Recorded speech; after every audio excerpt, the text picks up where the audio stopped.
pendengar dimanapun Anda berada, saya Sony Agung Saputra memandu bincang pagi pada kesempatan hari ini yang sudah memasuki hari Senin 13 September 2025. Pendengar dimanapun Anda berada, tema kita pada pagi hari ini seperti dikatakan rekan Rio adalah membedah pelayanan Rumah Sakit Umum Daerah Kota Bogor yang saat ini juga sudah hadir sejumlah narasumber di RRI. Baik pendengar dimanapun Anda berada, kita pertama akan berbincang dengan Bapak Dirut RSUD Kota Bogor, Pak Ilham Haidir. Pak Ilham, sebenarnya apa sih yang menjadi kendala saat ini dari pelayanan RSUD Kota Bogor? Karena saat ini kita mendengar sejumlah tanda kutip keluhan dari masyarakat seperti pelayanan, lalu juga obat-obatan dan juga mungkin 5S ya, keramah tamahan dari seluruh para medis. Karena jangan sampai saya juga melayani jutek atau enggak sudah sih, cuma ada beberapa yang juga harus mendapat peningkatan pelayanan. Silakan Pak. Baik, terima kasih Pak Sony, Pak Rijal. Jadi sebenarnya kalau di RSUD Kota Bogor kita itu akan terus dengan continue improvement lah untuk pelayanan, dinamika yang terjadi pelayanan dari tahun 2019, dari 2014 awal berdiri sampai sekarang kita sudah pada titik di mana kita menjadi rujukan ya, KJSU namanya, kanker, jantung, stroke, neuronefro ya. Banyak yang sudah bisa dilakukan oleh insan RSUD di dalam memberikan layanan. Itu adalah komitmen Kota Bogor untuk meningkatkan layanan. Kemudian yang kedua, kita memang kalau melihat kalau 5S, senyum, sapa, senyum ya dan sebagainya, itu adalah merupakan bagian daripada layanan kita.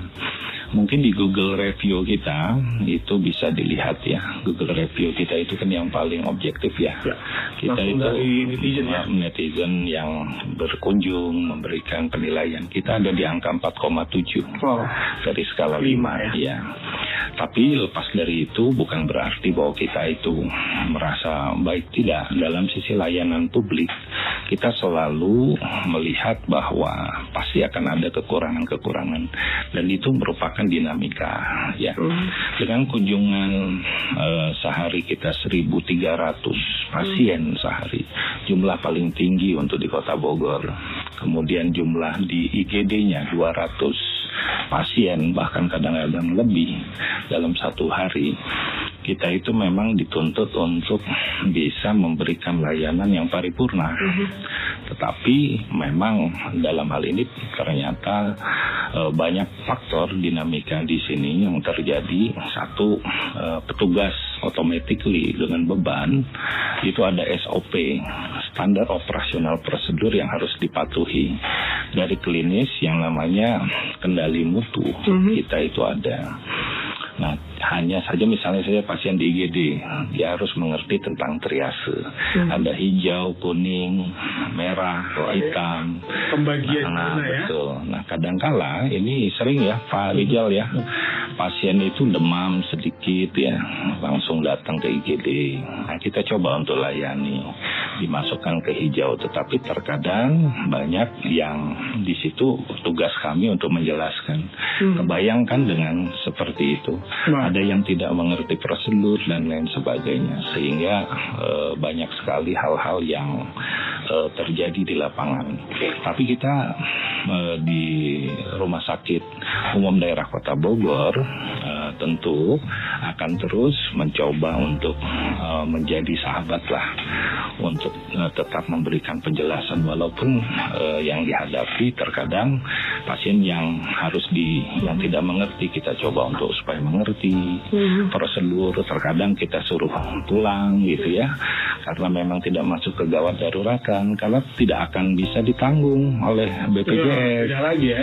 Iya, karena ketika sudah datang ternyata dari pemeriksaan laboratorium, pemeriksaan dokter ya, misalnya ada pasien demam 3 hari setelah diperiksa ternyata tidak menunjukkan gejala demam berdarah, otomatis kan tidak ada indikasi untuk rawat ya.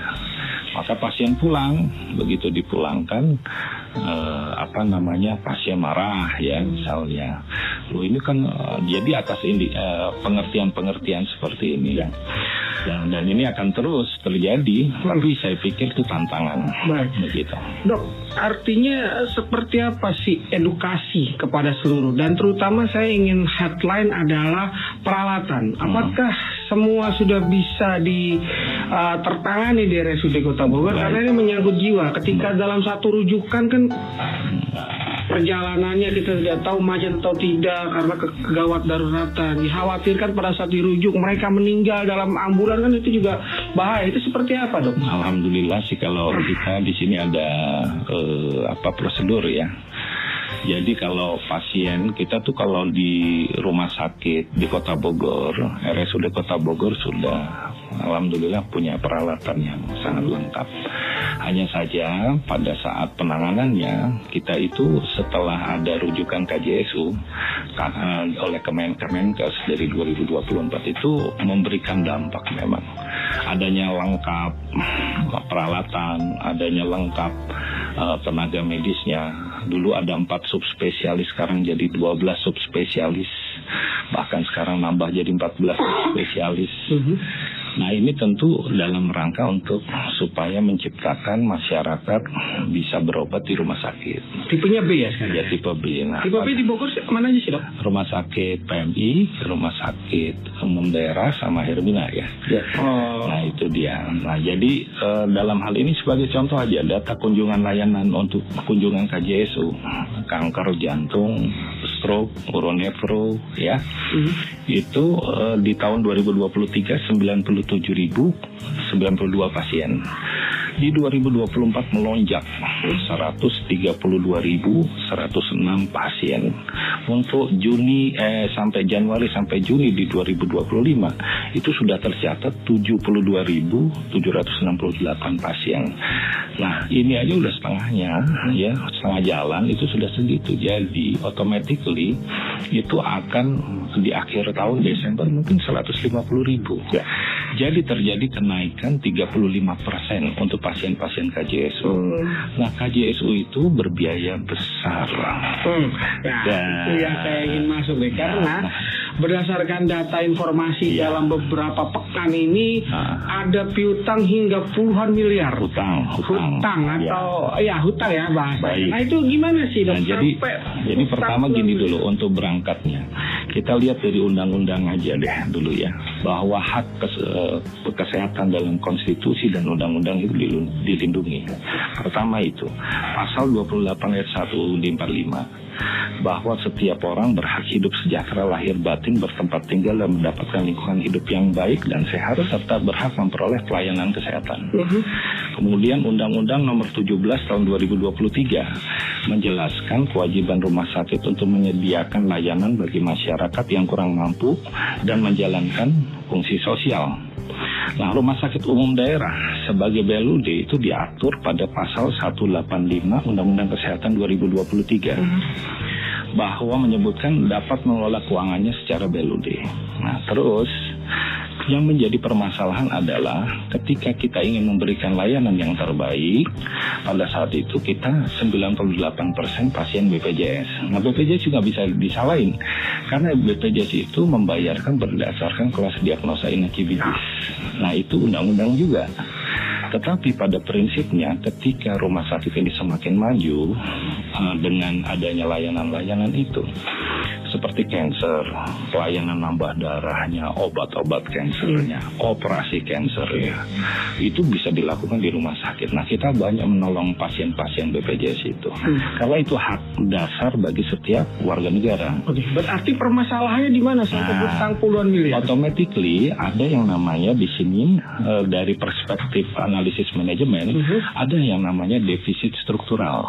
Apa itu? Ya, defisit struktural itu adalah di mana yang terjadi adanya karena tindakan-tindakan dalam hal ini ineligibilitas yang diterima dengan biaya real pelayanan kesehatan itu nggak kelop di sini. Bukan salahnya BPJS, Tapi ini adalah keadaan reality yang ada, di mana dalam hal ini sebagai contoh klaim CBGs yang dibayarkan oleh BPJS Kesehatan, misalnya saja untuk satu periodik ya, misalnya 44,6, biaya yang hospital cost yang mencapai 77 miliar.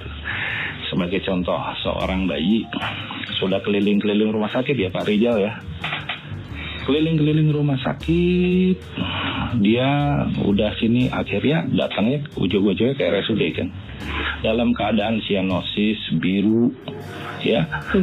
Bagaimana ini? Kita nggak lagi mikirin, nggak boleh rumah sakit itu memikirkan ini rugi nih, rujuk, nggak bisa gitu. Kami di RSUD harus hadir sebagai orang yang peduli kepada warganya. Kami terima, dirawat di NICU. Di NICU 1 bulan 7 hari. Biayanya 112 juta secara hospital cost, real cost-nya. Nah, Ina CBGs-nya nggak salah juga BPJS. Ina CBGs-nya berapa? 15 juta ya.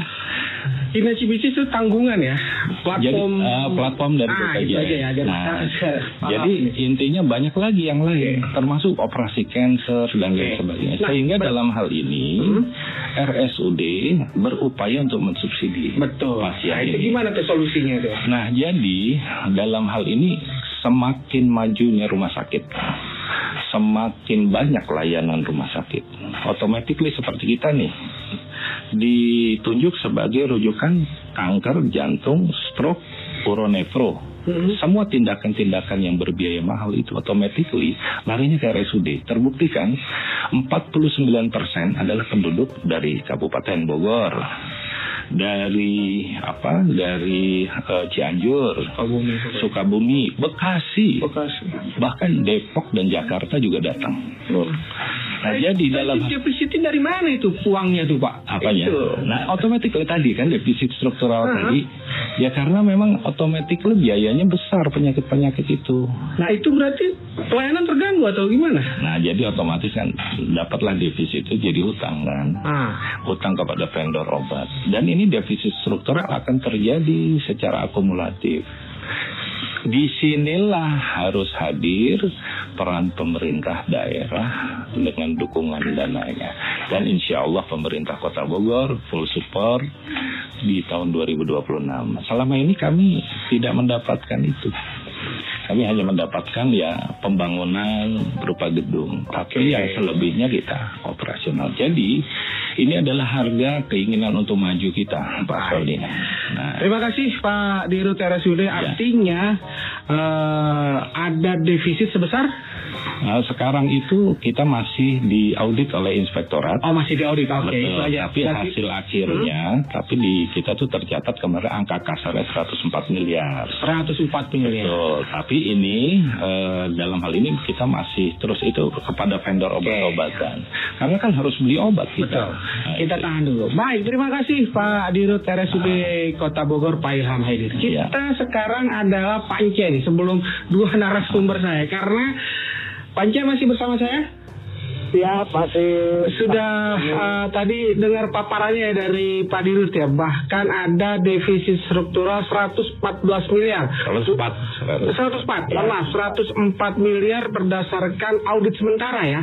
Dari inspektorat. Statementnya seperti apa Pak? Bukan dari inspektorat, dari yang kemarin kita ini karena sekarang lagi diaudit oleh inspektorat untuk bisa. Berarti masih audit ya? Iya. Panjang statementnya. Pak Sony, terima kasih. Sebelumnya saya mohon maaf tidak bisa hadir secara undangan fisik saya karena saya di perjalanan, Pak Sony. Baik, silakan langsung saja Pak Ence. Oke, baik. Perihal pelayanan saya selalu menyampaikan kepada direksi RSUD apresiasi setinggi-tingginya.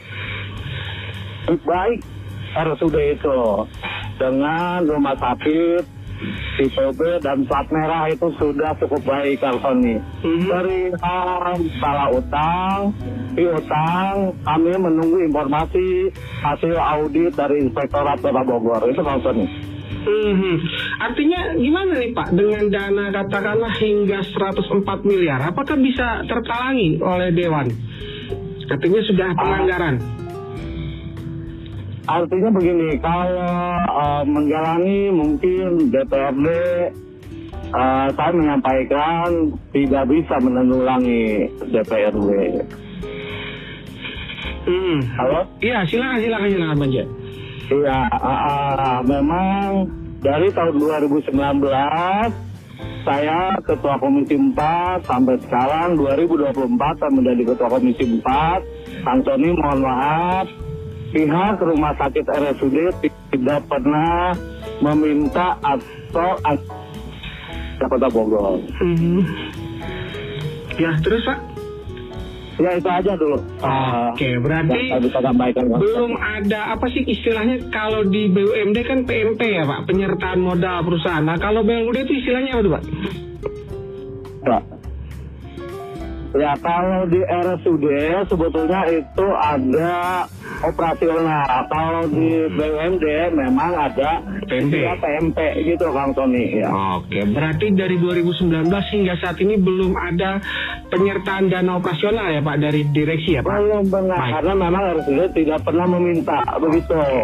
Tidak pernah meminta. Kalau pembangunan atau fisik memang pernah memberikan bantuan kepada RSUD. Baik, kita tanya langsung nih ke Pak Dirut konfirmasi. Kenapa nggak minta Pak? Apakah sudah udah saya ikhlas aja apa gimana nih? Karena kan juga baik, yang bergerak juga banyak sektor nih. Jadi sebenarnya pertama menarik sekali nih pembicaraan hari ini. Kita harus dirubah dulu mindset seluruh Kota Bogor nih. Seluruh OPD, seluruh DPRD, seluruh insan masyarakat bahwa BLUD sangat berbeda dengan BUMD. Itu dulu. Kalau BUMD itu badan usaha milik daerah, bisnis profit oriented. Nah, kalau kita BLUD, produknya adalah layanan. Jadi layanan semakin bagus, itulah produk. Jadi dalam hal ini RSUD Kota Bogor itu mempunyai kewajiban untuk memberikan layanan. Nah kemudian dari 2019 kita masih oke. Keuangan kita kelola sendiri, alhamdulillah bisa mandiri. 2020 kita masih ingat COVID, bagaimana kita menjadi 2020, 2021, 2022 kita masih oke. Nah akhirnya dari pembangunan itu kita masih kuat lah ya, artinya masih alhamdulillah kita masih bisa memberikan layanan. Kemudian di 2023 dengan adanya bantuan-bantuan peralatan dan lain sebagainya, itu kan maintenance-nya itu harus kontrak servis dan lain sebagainya, kemudian layanan. Nah ketika dalam hal ini kita kan nggak bisnis, kita melayani, saya ingin membahagiakan seluruh peserta BPJS yang notabene yang ada di kita, PBI maupun non PBI adalah dari golongan masyarakat yang menengah ke bawah. Jadi kita ingin membahagiakan mereka. Kamu bisa dapat MRI, kamu bisa dapat CT scan, kamu bisa dioperasi dengan mudah tanpa perlu bertele-tele, tanpa peralatan terbuka semua. Ya kita punya nih, kita bisa kuat. Dalam perjalanannya automatically kita berproses kan. Waduh ternyata berbiaya besar ini. Automatically kita punya pervoyance untuk meminta. Nah kita mencoba untuk dalam hal ini coba hitung, kita coba mandiri. Kenapa? Kita ingin memberikan sumbangsi kepada Kota Bogor. Itulah alasan kenapa kami ingin mencoba mandiri dulu. Di tahun 2023. Nah di 2023 itu udah mulai muncul wah ini kayaknya tapi masih bisa tertutup. Pas begitu 2024, nah ini itu mulai itu kapal aja setelah ditunjuk. Berarti 2024 ya. Sudah 2023 sudah mulai, 2024 kita ditunjuk lagi menjadi rujukan KJS oleh Kemenkes. Nah ini otomatis jumlah kunjungan 35% meningkat, melonjak dari mana-mana. Kalau kita tanyakan sama orang, kita disebut seperti apa ya sama mas pasien itu? RSUD pusat ya? RSUD pusat. Karena apa? Harapan mereka juga, kita nggak bisa menutup mata untuk itu. Nah kita dalam hal ini mulailah, ini kayaknya nggak bisa sendiri lagi. Tapi yang perlu dipahami adalah kita bukan BUMD. Betul. Profit taking. Nah kemudian dalam hal ini pemerintah daerah memiliki hukum positif untuk menopang keberlangsungan RSUD. Baik melalui dukungan APBD, restrukturisasi manajemen maupun advokasi pemerintah pusat. Oke. Ini dalam hal ini kita kalau sudah ditunjuk ya harus dong dibantu. Nggak bisa direktur sendiri ngomong gitu. Terkait tarif pembiayaan BPJS-nya ini, apakah nanti apalagi sekarang sudah mau ada ini di RJ ya. Nah itu akan membaik, saya yakin itu nantinya. Karena berdasarkan kompetensi, bukan berdasarkan kelas. Kalau kita sekarang rumah sakit tipe B, kita melakukan tindakan rumah sakit tipe A banyak karena menolong masyarakat. Ketika kita bilang, Bu, ini kansernya harus dioperasi di RSCM. Dok, punten, terbiasa jauh, ini segala macam. Sebagai orang kota Bogor, saya harus tolong dong. Nggak bisa dong saya biarkan. Makanya saya tolong. Begitu tolong, nggak mikirin biaya, Pak. Kita mah pikir, udah bismillah, nyawa kita utamain. Nah terus, utang atau defisit RSUD harus dipandang bukan sebagai kerugian usaha. Ini salah kaprah ini semuanya, ya. Tetapi sebagai gap pembiayaan publik yang menjadi tanggung jawab kita semua. Dalam hal ini yang paling mengkhususkan adalah pemerintah. Gitu. Dampaknya adalah misalnya vendor obat penjadi itu dia. Nah, bagaimana Pak untuk misalnya hasil audit sementara 104 miliar ini, apakah Bapak akan tanda kutip apa sih bahasanya menyertakan untuk operasional ataukah nanti dewan saja yang berinisiatif? Enggak, jadi mungkin keterbatasan tata kelola RSUD ini lebih bersifat sistemik. Harus difahami itu dulu kerangkanya daripada internal. RSUD tidak dalam posisi memilih pasien. Betul. Satu, atau mengurangi layanan, nggak boleh. Ya. Karena terikat kewajiban hukum di situ. Kita sudah pahami itu. Dan selama ini bersyukurlah kita memiliki dokter-dokter yang mau 24 jam kemarin. Begitu ada kejadian sampai 20, bukan hanya cuma banyak, sehari bisa sampai 40 operasi. Sekarang hal yang seperti ini, nangis netes air mata saya melihat kondisi kita dalam hal ini, bukan apa-apa yang melihat perjuangan mereka di lapangan. Oleh karena itu, memang dalam hal ini pemerintah daerah harus hadir sebagai penopang fiskal. Ya. Nah, secara tanggung jawab keuangan RSUD adalah bagian dari tanggung jawab konstitusional itu harus. Apakah mekanismenya? Nah, jadi gini. Atau inisiatif dewan? Sekarang nggak usah berpikir itu dulu kalau saya. Kalau saya berpikir adalah sekarang kan kita di 2026 sudah mengajukan untuk RBA dan ini akan dibantu oleh Dewan. Saya berterima kasih sekali dengan Dewan yang akan membantu kita untuk usulan kami supaya kita bisa membaik dalam hal ini. Dan ini menurut saya sudah dilakukan, sudah ditempuh oleh rumah sakit kita. Nah, tapi sekarang kalau saya tanya dalam kondisi saat ini dengan kebaikan hati vendor, saya tes air mata saya melihat ada vendor yang bilang saya baru bisa bayar kamu tuh ya Januari karena sekarang kondisi mata anggarannya kita sudah habis. Mau Pak? Ada vendor yang mau. Jadi pendekatan banyak orang baik gitu ya. Tapi kenapa saya melihat kondisinya ini kok punten ya malah saya butuh orang-orang yang ikhlas karena orang-orang yang sudah ikhlas menolong gitu.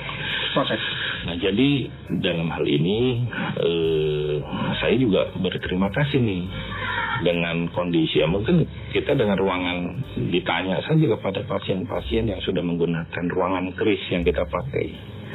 Udah hasil mereka seneng kan. 3 pasien nyaman, ada 1 kamar mandi.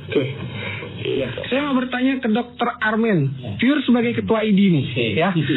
Karena agar tidak konflik of interest nih. Kemarin Pak Deddy Mulyadi mendatangi ya karena ada tragedi Ciamas dan menawarkan ini kalau mau take over Jawa Barat prosesnya akan berlangsung. Nah, dari ketua ID apakah tetap di Kota Bogor ataukah take over ke Jawa Barat? Ketua ID. Saya tidak bisa ngasih keputusan ya, tapi kita lihat ada antara benefitnya, manfaat ya. Memang kalau di take over ke Jawa Barat itu cukup banyak manfaatnya. Salah satunya adalah bagaimana Jawa Barat bisa meningkatkan performance dari RSUD, termasuk di situ adalah pelayanan apa semua ya. Jadi itu aja sih kan dari ID ngasih masukan seperti itu. Tapi azas manfaat apa yang bisa didapatkan oleh pasien? Karena kan semuanya bermuara ke pasien. Betul. Jika ini di take over oleh Jawa Barat, betul. Ketua ID, otomatis kalau di take over pelayanannya pasti naik ya, lebih improve ya. Karena kan kalau rumah sakit kota itu tipe B, kita pasti akan naik nih jadi tipe A kalau di handle oleh provinsi. Pasti yang pertama naik kelas, yang kedua pasti layanan-layanan akan ditambah, termasuk subspesialistik akan bertambah nih. Jadi masyarakat semakin mudah nih mendapatkan pelayanan subspesialistik, dan otomatis juga dari kami Ikatan Dokter Indonesia, teman-teman spesialis dan subspesialis itu akan bertambah potensi mereka untuk mengembangkan selain karir juga mereka ya, keilmuan mereka. Dampaknya Kota Bogor nggak punya RSUD dong? Sebagai ketua ID nih sekarang, karena terlepas dari organik nih. Betul. Kalau dari informasi yang saya ketahui biasanya tidak secara otomatis diambil, pasti akan dikasih ganti. Itu yang harus kita pikirkan dulu. Dibangunkan. Jadi jangan sampai kita, RSUD Kota Bogor diambil, kita nggak punya RSUD. Saya tahu juga provinsi nggak akan seperti itu. Mereka pasti akan ganti, akan ngasih juga yang bagus. Malah justru dengan adanya juga rumah sakit baru ya, kita bisa bangun dari awal, bisa membentuk rumah sakitnya lebih bagus lagi.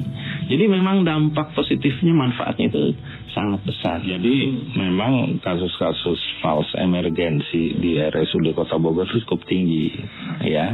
False emergency itu jadi sebenarnya dia bukan kasus emergensi, tapi langsung. Dan itu rata-rata karena dia penduduk miskin, karena itu kita edukasi. Selama ini kita kasih obat yang lengkap, ya. Nah, untuk yang dapat cuma paracetamol aja, itu adalah kasus-kasus yang false emergency tadi. Banyak mengenai gitu Pak. Kita sebulan itu bisa mensubsidi itu bisa sampai 90 juta. False emergency sakit banyak. Pak, saya kasih paracetamol. Iya, karena memang panas doang. Obat-obat simptomatik. Kemudian pulang ngedumel, lalu lapornya kemana-mana. Oke. Nah, sebenarnya itu bukan dari mengenai obat-obatan yang lain. Sejauh ini yang penyakit-penyakit yang lain kita akan ada yang namanya clinical pathway. Nah, jadi kita akan kasih obat berdasarkan penyakitnya. Bisa nggak RSUD Kota Bogor ada tanda kutip klinik yang swastanya? Insya Allah kita sedang mau bangun, nanti dibantu sama Pak Sony nanti untuk mempromosikan. Kita sedang buka sementara ini dari Poli Penyakit Dalam, sedang kita persiapkan untuk membantu masyarakat. Jadi subsidi silang. Karena kan RSCM aja ada ya, yang tanda kutip swastanya, Fatmawati juga saya ada itu. Iya. Ya itu juga kita coba. Baik, Pance masih bersama saya? Iya, siap Pak Sony. Pance, closing statementnya memastikan bahwa Januari sudah ada, karena ini desakan masyarakat ya. Saya berbicara berdasarkan desakan masyarakat. Sudah ada anggaran untuk menutup defisit struktural ratusan miliar. Closing statementnya Pance. Saya kira memang sampai bulan Januari belum ada Pak Sony ya. Oke, setelah bulan Januari seperti apa penindakannya, penanganannya? Berikan lagi kepada wali kota, langkah apa yang harus diambil oleh Pak Wali Kota untuk meningkatkan pelayanan di RSUD. Oke. Tadi saya menyampaikan sebetulnya kepada masyarakat yang mengadu seperti itu, hanya panas, meriang. Saya selalu mengedukasikan kamu mestinya ke puskesmas dulu, jangan ujung-ujung ke RSUD kalau memang tidak darurat itu Bang Sony. Nah, siap, itu aja Pance. Ada lagi? Ya. Baik, terima kasih. Ya. BPJS closing statementnya. Ya, pada prinsipnya adalah kami bermitra dengan Pak Ilham ini kan udah lama ya. Ada dinamika, tapi saya rasa bisa diselesaikan dengan diskusi. Pada prinsipnya BPJS Kesehatan Kantor Cabang Kota Bogor ini menganggap RSUD ini sebagai kawasan tadi muka kita. Jadi ini showcase-nya kita. Jadi orang nggak akan tanya tuh ke PMI kemana, ditanya RSUD dulu. Untuk itu pasti kita akan bantu selama itu memang menjadi kewenangan kita dan sesuai dengan ketentuan yang berlaku. Mungkin Ketua ID Kota Bogor, closing statement-nya agar pelayanan tidak hanya di RSUD, semua rumah sakit menjadi utama, terutama penyelamatan jiwa. Ketua ID Kota Bogor. Jadi masyarakat tidak perlu khawatir apapun yang terjadi di lapangan, termasuk di RSUD Kota Bogor. Kami dari dokter yang berada di Kota Bogor insya Allah akan memberikan pelayanan sebaik-baiknya dengan profesionalitas yang tinggi. Apapun, walaupun RSUD Kota Bogor, termasuk di RSUD Kota Bogor, mau ada permasalahan, nggak ada permasalahan, kami tetap komit bahwa kami adalah dokter yang siap melakukan apapun demi penyembuhan dari pasien kami. Tentu Pak Dirut akan bilang sampai bulan kapanpun, walaupun duitnya sudah tipis katakanlah, pelayanan tetap akan berlangsung. Iya. Itu kan Pak? Jelas.